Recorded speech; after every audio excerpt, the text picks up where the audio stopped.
Hello guys, how you doing? Well, as you can see, I'm out in the garage and I got a freaking mess ton of silver contacts to clean. I was just gonna try to do a video on the different kinds of contacts. As you can see, I've got different types. I mean, several different types. You got these ones like this. They're tungsten. They're silver coated tungsten. But you think that's copper. Watch this. It's magnetic. And there's a lot of stuff like this that you gotta watch for. You can still get that contact. You can still get them contacts off of there. But it's tungsten underneath that silver coating, and you gotta do a different process. Which, I mean, you can soak it in HCl and, you know, dissolve your base metals and then go about it that way. There's several other different ways that I'm not going to preach on because I don't really know how. You got ones that are like 30% silver, which would be your tungsten coated ones. And the way to tell if they're tungsten is because a lot of your tungsten ones have that little grid in it. It's a grid. I'll show you on a different one. See that grid in there? It's a little lines all the way across through there. That's so your silver will stick. Like I said, I mean, there's still a process that you can do to get them off of there. The other ones are going to be like 80%, and it's going to be ones like this. And these are huge. They're big. 80%, 85%, some of them 65%. You know, it's just different grades of silver on there. Here's another one. It's got scratches, but it's not tungsten. I'll be right back. I hit the wrong button. I had to go use the bathroom real quick. I was trying to pause it, but I hit the wrong button, so that's alright. I'll tie it in there somehow. But what I was going to say is there's a lot of them that you might think is on tungsten, but it's not. And you know, they're all sweated on these little pieces of copper, and the copper is coated in silver too. Some people say it might be tin, but I've never had any tin come up in my solution, so I'm not going to do any processing today, but I will when it starts warming up more, because I want to be able to do it outside. And the silver contacts on the breaker things and stuff like that, they're not hard. They're not hard to get off. That's not a silver contact there, that's a rivet. So your contact's going to be on their end. And usually they're about 45% copper. I mean silver. This here is actually on a brass leg, so what I'm going to do to keep it from shooting, I'm only going to do this on camera because I don't do it normally like this. I'm going to grab a hold of the contact with my cutters and my pliers. I'm going to get hold of it as best I can, and I'm going to give it a twist. Yeah, that didn't work. Yeah, it did. There it goes. And you can twist that contact right off there. Okay. Now, you got you a piece of brass. Cut that rivet out, it'll be clean. But then, I threw it in the wrong bucket. I can't find it. Put that in a brass bucket. Then these silver contacts are going to be silver coated copper. So that process will be fine with nitric acid. I've got a bunch of contacts here that I've already cleaned. So I've been taking them and just throwing them in there. These are the ones I've still got to go back and separate the stuff because of the tungsten ones. Here's some 85% ones that I actually melted a couple weeks ago. I was out here and bored, but I still got to go through a process. And here's another one I sweated off, and you can see faintly, you can see them lines in it. That is going to be silver plated over tungsten. And you got to always make sure that the stuff's not magnetic, because it will disappoint you. It'll turn your solution into mud, and there's no, I ain't found a way to get out of it, but I mean, hey, I threw that in the wrong bucket. Oh, mercy. But anyway, no I didn't. I threw it in the right bucket. There's a lot of work. There's a lot of work in silver contacts. I mean, it's not just some easy task that people think it's going to be easy. Sure, the solution, you know, once you get everything, all the work out of the way and you throw it in solution, it's an easy process because you're only dealing with one chemical. You know, and for the ones that are better quality, you know, they're a better percentage of silver. But I mean, silver contacts like this, it's on the end of my finger. I don't even know if you can see that or not. Yeah, you can see it. You can't hardly get that copper off of there.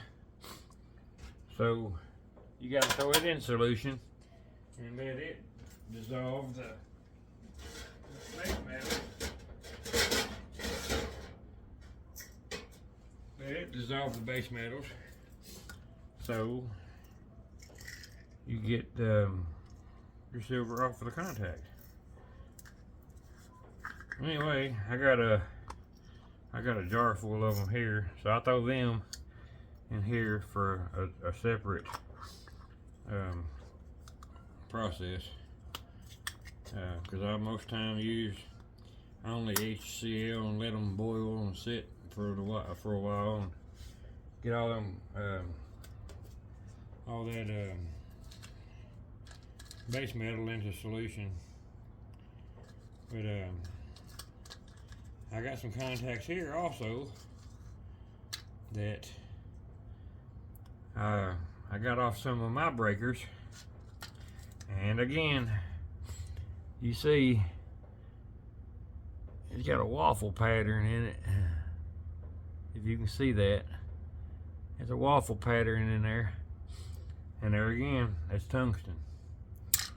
So it's not only, you know, these big ones. A lot of the little ones are the same way. But I've got some contacts right here, and granted, they are, you know, they got to be sweated to get the contact off, because they're huge, man. I mean, I don't have my other scale out here with me, but these things are, these 3 contacts right here, they're like 5 grams a piece. So you take all that copper off there, they'd probably be 2 gram contacts, and they're solid. They're not tungsten. They're about 85%.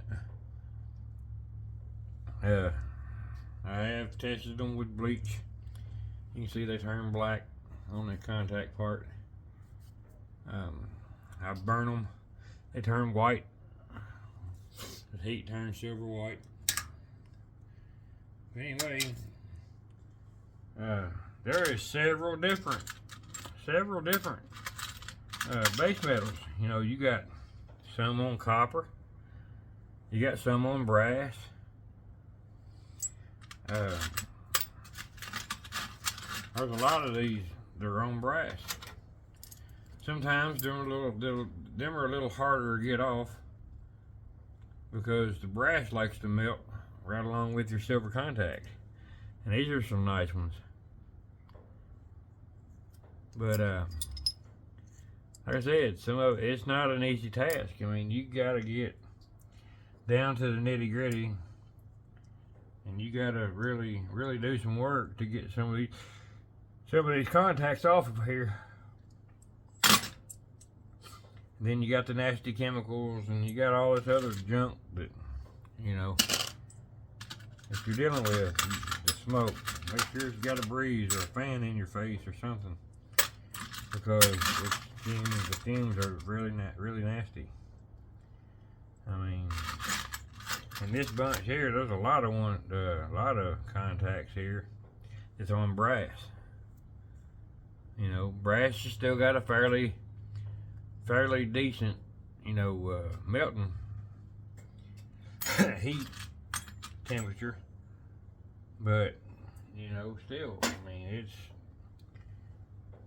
I don't think it's up there with silver, but it gets close, and it's hard to get that contact off of that brass. You know, I mean, and it's not a free thing to do. It's a very expensive hobby if you're not looking into it in the right direction. There's another one. It's got tungsten. It's a tungsten. You see the little lines in it? There you go. There's coated.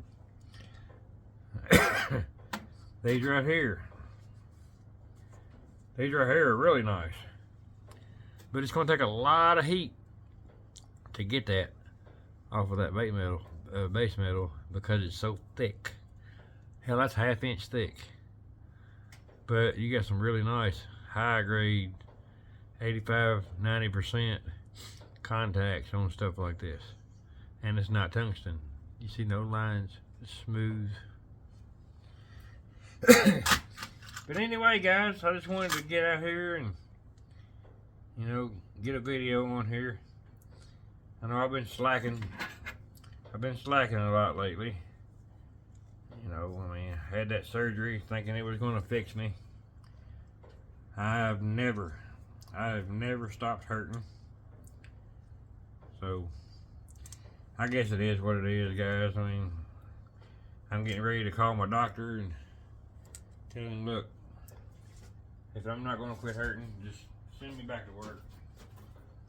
That way I'm not so bored at home. But anywho, guys, I have got a freaking mess of silver contacts here to go through. And like I said, some are magnetic, so you gotta watch them. See, there's a lot of magnetic stuff in here. You'll cause yourself a lot of issues if you put any kind of magnetic in the wrong solution. All these come from Roger, so I got a lot of work to do. That's why I told him it's going to be a while, you know, plus because I've been down before. I didn't throw it all in there, but you gotta do wherever you're getting your contacts from. They're not gonna do it for you. You make sure yourself to take that step, because it might look like copper, it might look like brass, but I guarantee you it's not. And there's a lot of it. I mean, you don't know, because there's some huge pieces, you know, but it's metal. like over there, they're all metal. You know, you might think, well, hey, there's a big old chunk of copper. I'm gonna lose a bunch of money. Yeah, guys, don't let the coating fool you, because that's solid metal. You can't let that coating fool you. I could say, hey, I invented a magnet that will stick to copper. But unfortunately, no, it's not that way. I mean, even the contacts on some of them. Even the contacts on some of them, they look pretty. There's some big old contacts. But even them are magnetic. See? Some of them's got steel contacts. And it ain't just the back part. It's not sticking. It's that front contact that sticks straight to the magnet. Never seen none before until here the other day. That was steel contacts. They're coated. Sure, you can get the silver off of there. But yeah, it's not the process that you think it is. Anyway, guys, I just wanted to get a video out. I hope you've enjoyed this one. I hope the ones that are making silver, you know, processing silver, take some of the advice that I've given. And on that note, I'm going to leave you with this one and say, look at that big old contact. Look at my thumbnail. Alright, guys, I love you all. Appreciate all 726 of you being here. And God bless you all, and I hope you have a very, very, very, very blessed night. And we'll see you next time.